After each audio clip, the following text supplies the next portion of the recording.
శివాజీ గారు,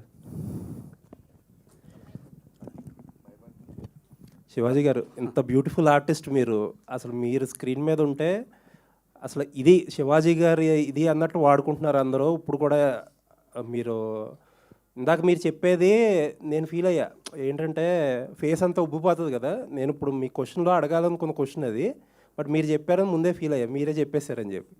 బట్ ఒక క్యారెక్టర్కి ఇంత ఎఫర్ట్ పెట్టి ఇంత డెలివర్ చేస్తున్నప్పుడు నాది ఒకటే చిన్న అడ్వైజ్ ఏంటంటే, don't let your emotions overcome everything.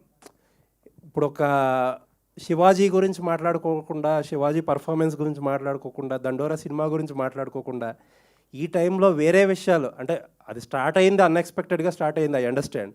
నేను మీ వెల్ విషర్గా చెప్తున్నా, అవి మాట్లాడినవ్వకుండా కొంచెం ఎమోషన్స్ కంట్రోల్ చేసుకుంటే శివాజీ ద యాక్టర్ గురించి, శివాజీ ద పర్ఫార్మర్ గురించి, దండోరా మీరు ఇలాంటి సినిమాల గురించి ఎక్కువ మాట్లాడి ఇస్తే జనాలు బాగుంటుంది.